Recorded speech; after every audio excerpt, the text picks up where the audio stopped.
نہیں ہے. اگر میرا کوئی سنی بھائی بیٹھا ہوا ہے مجلس میں تو وہ ہمارا مہمان نہیں، وہ حسین ابن علی کا مہمان ہے. یہ اعتراض کیا ہے مولوی نے کہ شیعہ مجلسوں میں جاؤ گے تو وہ صحابہ کو معاذ اللہ گالیاں دیتے ہیں اور یہ کرتے ہیں وہ کرتے ہیں، لہذا مجلسوں میں نہ. یہ بہانے ہوتے ہیں. بچپن میں مائیں بچوں کو کہہ دیتی ہیں بیٹا بازار میں شام کو نہ جانا، بھوت ہوتا ہے. وہ سچ مچ ہوتا نہیں، وہ بچے کو ڈراوا ہوتا ہے کہ بچہ ڈر جائے کہ باہر نہیں جانا. مجلسوں میں کچھ نہیں ہوتا، یہ مولوی کا صرف ڈراوا ہوتا ہے کہ یہ مجلسوں میں نہ جائے. بڑی آسان سی بات کر دیتے. اگر میرا کوئی سنی بھائی بیٹھا ہو تو وہ بڑی آسان سی بات سمجھ لے گا. دیکھیں ہم سب کو جتنا بھی ہم دنیا میں اعمال کر رہے ہیں کس کام کے لیے کر رہے ہیں؟ جنت کے. بادشاہ میرے بولنے سے پہلے آپ نے لفظ بول دیا اور یقیناً یہی ہر ایک کی خواہش ہے جنت میں چلا جائے، کچھ ایسا ہو جائے جنت میں چلا جائے. مولوی کے پاس ایک سرٹیفکیٹ ہے جی، وہ جنت کا دیتا ہے. بندے اس کی بات پہ زیادہ یقین کر لیتے کہ مولوی صاحب جو ہیں وہ جمعرات کو لاؤڈ سپیکر میں کہتے ہیں کہ 10 روپے بھی جو مسجد میں بھیجے گا نا وہ جنت میں چلا جائے گا. اور بندوں کو یقین ہوتا ہے کہ مولوی جب کہہ رہا ہے نا تو پھر چلے جائیں گے. بڑی سادہ سی بات کرنے لگا ہوں، پورے ملک میں یہی سادگی سے گفتگو پہنچانا چاہتا ہوں. بات صرف اتنی ہے کہ اس علاقے میں بھی کسی بندے نے 5 مرلے بھی جگہ لینی ہو تو وہ پہلے پتہ کرواتا ہے کہ مالک کون ہے. باتیں میں نے یہی کرنی، سوزی میرے ساتھ کوئی نہیں، قصیدے مجھے آتے کوئی نہیں ہے. یہی 2-4 باتیں آپ تک پہنچانی اور آپ کو سلام کر دینا ہے. مالک کون ہے؟ بندہ کسی جگہ کا بڑا پسند ہے، یار یہ جگہ مجھے بہت اچھی لگ رہی ہے، یہ جگہ مجھے لینی ہے. مالک کون ہے؟ کسی نے بتایا جی مالک پاکستان میں نہیں ہوتا، باہر ہے پاکستان سے. شام کو ایک بزرگ نے آ کے دروازے پہ دستک دی. بندے نے دروازہ کھولا. اس نے کہا یار تو وہ پلاٹ دیکھنے گیا تھا، تو نے لینا ہے؟ جی میں نے لینا ہے، لیکن میں نے پتہ کروایا مالک دبئی ہے. اس نے کہا جی میں بیچ دیتا ہوں. آپ مالک ہے؟ نہیں جی میں اس کا سسر ہوں.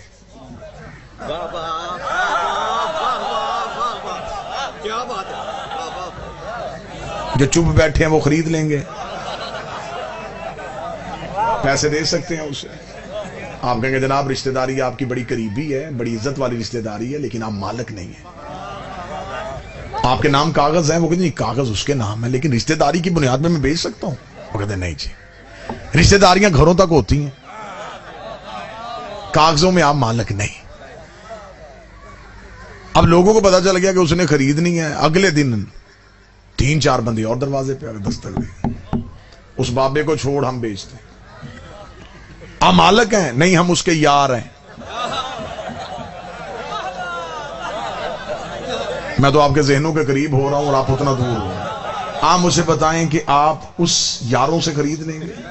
آپ کہیں گے دوستیاں آپ کی اپنی جگہ، تعلقات آپ کی اپنی جگہ، آپ میرے لیے قابل احترام ہے. اگر آپ کے پاس کاغذات میں ملکیت ہے تو پھر ہم آپ سے لے لیتے. اگر آپ کے پاس نہیں ہے تو جب مالک آئے گا تو ہم مالک سے خریدیں گے. ان پڑھ بندہ بھی جب رجسٹری کروانے جائے تو پڑھے لکھے بچے کو ساتھ لے کے جاتا ہے. بیٹا پیسے میں نے دینے، کاغذ تو نے دیکھنے ہیں. جو بندہ بیچ رہا ہے مالک یہی ہے، اسی کے نام پہ ہے. اللہ نے اتنی عقل دی ہے کہ 5 مرلے کے لیے پتہ کرتے ہو کہ مالک کون ہے. ساری زندگی جنت ڈھونڈتے رہے اور مولوی سے پوچھا ہی نہیں کہ جنت کا مالک کون ہے.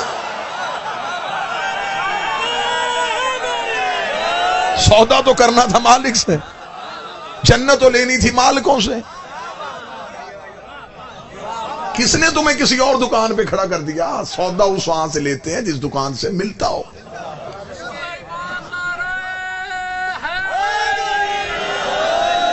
$1.5 کروڑ روپیہ لگا کے بندے نے جیولرز کی دکان بنائی اور بندہ وہاں سے جا کے کہا جی ½ کلو دہی ہے، تو وہ فوراً سمجھ جائے گا کہ بندہ عقل میں نہیں ہے. یہ اس دکان پہ کھڑا ہے جہاں یہ چیز ہے ہی نہیں. تو میرے مسلمان بھائیوں ضد نہیں کرنی. تو جس دروازے سے جو چیز مانگ رہا ہے نا وہاں وہ ہے ہی نہیں. صحابی جنت جا سکتے ہیں، لے جا نہیں سکتے. صحابی کوثر پی سکتے ہیں، پلا نہیں سکتے. ہماری مجبوری ہے، ہمیں جانے والا نہیں چاہیے، لے جانے والا چاہیے. تو اب جب یہاں پہ ایسی بات ہو تو پھر بعض لوگ کہتے ہیں جی یہ شیعہ کیونکہ آل محمد سے پیار کرتے ہیں تو یہ کہتے ہیں صرف آل محمد ہی جنت کے مالک ہے. تو مولویوں نے کہانی اسلامیات میں لکھ دی ہے بچوں کے ذہن بدلنے کے لیے. وہ کہتے ہیں جی ایک پورا مضمون ایک چیپٹر ہے اسلامیات میں چھٹی سے لے کے میٹرک تک پڑھایا جاتا عشرہ مبشرہ کہ 10 صحابہ رضوان اللہ علیہم اجمعین ایسے تھے جنہیں نبی نے زندگی میں بشارت دے دی کہ تم جنت میں چلے جاؤ گے. مجھے اب طریقے سے واقعے کی حقیقت پہ تو بحث نہیں کرنی کہ اس پہ سند کتنی ہے, ضعیف ہے, متواتر ہے, کیا ہے. چلے میں بات صرف دلیل کے ساتھ کر رہا ہوں اور مجمع میرے ساتھ متفق ہو گیا ہے, دلیل مان رہے ہیں آپ, دلیل تسلیم کر رہے ہیں. 10 صحابہ کرام ایسے تھے جنہیں نبی نے زندگی میں کہہ دیا کہ تم جنت میں جاؤ گے. اگر میں ان سنی بھائیوں کی اپنے برادران کی یہ روایت مان بھی لوں تو آپ ہی کی کتاب میں اس کی نفی ہو گئی ہے. آپ ہی کی کتابوں میں لکھا کہ انہی میں سے دوسرے نمبر والے صحابی نے چند دن گزرنے کے بعد میرے مولا حسن سے جا کے کہا تھا حسن لکھ دے میں تیرا نوکر ہوں تاکہ میں جنت میں چلا جاؤں, لکھ دے میں تیرا نوکر ہوں تاکہ میں جنت میں چلا جاؤں. سر پہ قرآن رکھ کے بتاؤ جسے نانے نے جنت دے دی تھی اسے نواسے سے لکھوانے کی ضرورت کیا تھی. اس کا مطلب کہ پھر آپ مان گئے کہ نبی بھی جنت دے دے لیکن جب تک حسنین کی غلامی کی مہر نہ لگے آپ جنت میں جا ہی نہیں سکتے. اللہ اکبر. رسول یا علی علیہ السلام زندہ باد, زندہ باد, مردہ باد, مردہ باد. اللہم صلی علی محمد و آل محمد. نہیں بات ختم ہو گئی, پیغام آپ تک پہنچ گیا. جس نے بھی جنت کی رجسٹری دیکھنی ہو وہ قرآن پڑھے, بے نامہ پڑھنا ہو تو سورہ دار پڑھے. اللہ نے پورا انتقال لکھا ہوا ہے. خدا کہتا ہے کہ ہم نے آل محمد کو جزا میں دے دی ہے, جنت بھی حریر جنت بھی. انہوں نے روٹیاں بھیجی تھی بسم اللہ اور اللہ نے شکریہ بھی ادا کیا ہے. اور جنت کی رسید آئی ہے قرآن میں, جزا جزا میں دی ہے ہم نے تمہیں, جزا میں. اللہ بھی پھر وہ مالک کلام ہے نا, اسے پتا ہے کہ مولوی لفظوں سے پکڑتے ہیں. اس نے بھی گنجائش چھوڑی ہی نہیں, اس نے بھی لکھ دیا میں نے جزا میں دی ہے, عطا میں نہیں, جزا میں دی. اب اس بات کو بھی میں مثال سے آسان کر دیتا ہوں. میں نے مجلس پڑھنی اور میں اپنے برادر ناظم ممبر سے کہوں کہ حضور مجھے گھڑی عنایت کیجئے گا تاکہ میں وقت دیکھ سکوں کہ میں اپنے وقت کے اندر مجلس پڑھوں. انہوں نے مجھے کہا جی ٹھیک ہے آپ یہ گھڑی پہن لیں. انہوں نے جو گھڑی مجھے دی یہ ان کی عطا ہے. مجلس ختم ہوئی, میں نے مجلس چھوڑی, میرے ذہن میں خیال نہ رہا, میں پنڈال سے نکلا, یہ اگلے ذاکر کا اعلان کر کے میرے پیچھے آئے, گاڑی کے قریب رک کے انہوں نے مجھے بڑی عزت سے سرکار گھڑی آپ کے پاس عطا تھی, واپس ہو گئی. اب جہاں سے میں خرید کے لایا ہوں میں 1000 بار بھی اس کے سامنے سے گزروں وہ واپس لے ہی نہیں سکتا کیونکہ جزا ہے. میں نے پیسے دیے, میں نے خرید لی, ہمیں مالک ہوں. خدا کہتا آل محمد میں نے جنت عطا میں نہیں دی, تم نے قیمت دے کے خرید لی ہے. اب تمہاری مرضی ہے, چاہے بہلول بیچ دے چاہے حسنین بیچ.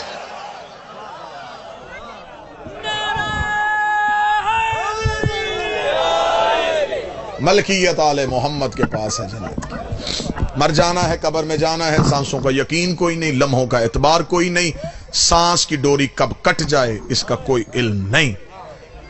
زندگی میں علی ولی اللہ نہ چھوڑنا, حسین کا ماتم نہ چھوڑنا, سید کی توہین نہ کرنا اور دشمن زہرا کی کبھی عزت نہ کرنا.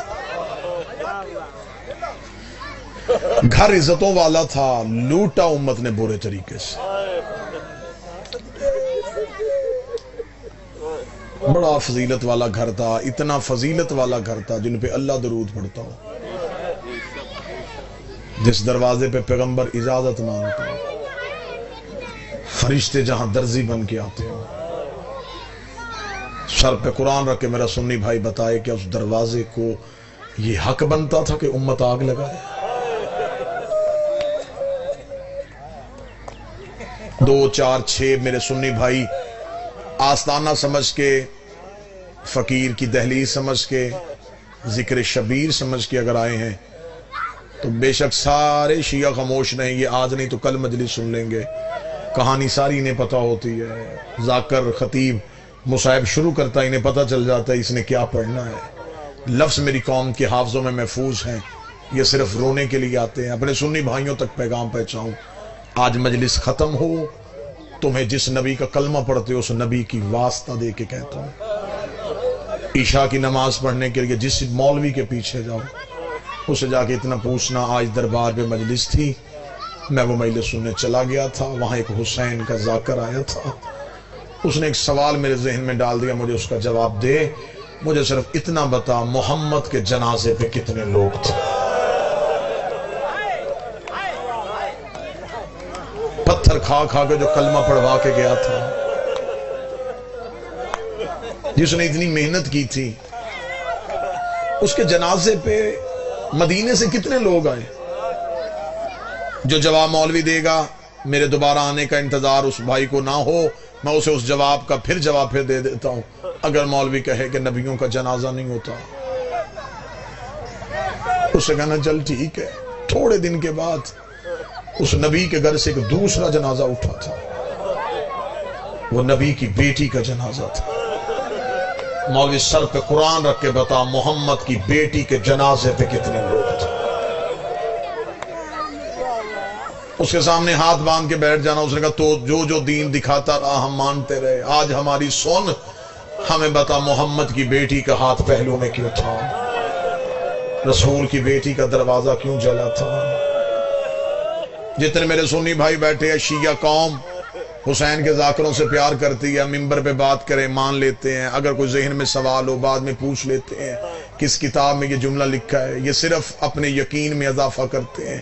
قطن میری قوم حسین کے ممبر پہ آئے ہوئے ذاکر پہ جھوٹ کی تہمت نہیں لگاتی۔ میں اپنے اہل سنت بھائیوں کے اطمینان قلب کے لیے چند قسمیں کھا دیتا ہوں، وہ قسمیں میں اس لیے صرف دوں گا کہ میں قیامت والے دن نبی کے سامنے سرخرو ہو سکوں۔ یا رسول اللہ، میں نے نگر نگر قسمیں کھا کے تیری بیٹی کا حق پڑھا ہے۔ جتنے میرے اہل سنت بھائی بیٹھے ہو کلمہ نبی کا پڑھتے ہو، لوگ چوروں کی قسمیں مان لیتے ہیں۔ میں حسین کا ذاکر ہوں، تمہارا مہمان ہوں، تمہاری نگری میں آیا ہوں، باوضو ہوں، حسین کے ممبر پہ کھڑا ہوں، مجھے اللہ کی ربوبیت کی قسم، مجھے نبی کی نبوت کی قسم، مجھے علی کی ولایت کی قسم، مجھے حسن حسین کی امامت کی قسم، مجھے زہرا کی عصمت کی قسم، مجھے 14 کی طہارت کی قسم، میں غلط پڑھوں، نبی امت میں سے نہ اٹھائے، علی نوکروں میں سے نہ اٹھائے، حسین واتیوں میں سے نہ اٹھائے، میرا شمار یہودیوں کے ساتھ ہو، اتنی بڑی بددعائیں اور قسمیں کوئی نہیں دیتا۔ میں نے اپنے اہل سنت بھائیوں کی اطمینان کے لیے کھائی ہیں، اتنی بڑی قسمیں کھا کے کہہ رہا ہوں قتل ہوئی تھی محمد کی بیٹی، گھر آ کے مارا تھا مسلمانوں نے پیغمبر کی بیٹی کو، دروازہ جلایا گیا تھا رسول کی بیٹی کا، زیادہ سے زیادہ 3 نہیں تو 4 منٹ کی نوکری، بھائیوں کا حکم تھا، حکم کی تمیل ہو گئی۔ اللہ ذاکر خیرات بھٹی کو زبان میں مزید تاثیر عطا فرمائے، رزق میں وسعت عطا فرمائے۔ جتنے رونے آئے ہو اس دربار سے کوئی خالی نہ جائے۔ آدھی رات کو جنازہ اٹھا، اگر مولوی کہے گا تو وہ پاک بی بی کا جنازہ تھا، علی نے خبر نہیں ہونے دی، جنازہ آدھی رات کو اٹھ گیا۔ اس مولوی سے کہنا چل تو نے دوسرا جنازہ بھی چھپا دیا، مجھے بتا اس نبی کے گھر سے کہ تیسرا جنازہ اٹھا تھا، وہ نبی کے بیٹے کا جنازہ تھا۔ بتا مدینے میں تیر مارنے والے کون تھے؟ مدینے میں یہودیوں کے گھر تو نہیں تھے، عیسائیوں کے گھر تو نہیں تھے، یا دشمنی زندوں سے ہوتی ہے؟ نبی کے بیٹے کی میت میں تیر مارے گئے۔ مولوی سے کہنا ہمیں صرف اتنا بتا حسن کے جنازے پہ تیر برسانے والے کون تھے؟ جب مولوی ہر بات چھپا جاؤ، میرا سنی بھائی تمہیں عزتوں والے قرآن کا واسطہ، پھر گھر جا کے سوچنا پہلا جنازہ بھی مسلمانوں نے چھوڑ دیا، دوسرا دروازہ جلا دیا، تیسرے میں تیر مار دیے، ہائے غربت رسول کے گھر کی۔ پھر اگلا جنازہ اٹھا، نہ کوئی اٹھانے والا تھا نہ کوئی دفنانے والا تھا۔ 3 دن بغیر غسل و کفن کے جنازہ کربلا کی ریت پہ آندھیوں کے تھپیڑوں کے ساتھ حسین کا لاشا بغیر کفن کے پڑا رہا۔ 10 محرم کو شام کو بہن بھائی کی لاش کے قریب سے گزری ہے، بہن کے ہاتھ رسیوں کے ساتھ بنے ہوئے تھے، رو کے کہتی حسین میرا بڑا جی چاہتا ہے میں ایک بار تیرا آخری بار چہرہ دیکھ جاؤں۔ حسین مجھے آواز دے کے بتا کہاں گھوڑے سے گرا ہے؟ ایک ٹوٹے ہوئے تیروں کے نیچے سے آواز آئی علیہ علیہ یا بنت محمد، محمد کی بیٹی تیرا حسین یہاں ہے، کوئی سید بیٹھا ہو تو مجھے معاف کر دے۔ علی کی بیٹی نے اونٹ کے بیٹھنے کا انتظار نہیں کیا، بی بی اونٹ سے ایسے اتری جیسے گھوڑے سے عباس اترا تھا، بی بی کوہنیوں کے بل چلی، چلتی چلتی پتھروں کے ڈھیر کے قریب آئی، بی بی نے کوہنیوں کے ساتھ پتھر ہٹائے۔ کوئی عزادار بیٹھا مجھے جملہ معاف کر دینا، علی کی بیٹی نے پتھر ہٹائے، حسین کی لاش نظر آئی لیکن بھائی کا سر نظر نہیں آیا۔ رو کے کہتی آئین آئین راس الحسین، حسین تیرا سر کہاں گیا؟ کٹی ہوئی رگوں سے آواز آئی میرے سر کا نہ پوچھ، مجھے بتا عین الرضا، زینب تیری چادر کہاں گئی؟ زینب تیرا برقع کہاں گئی؟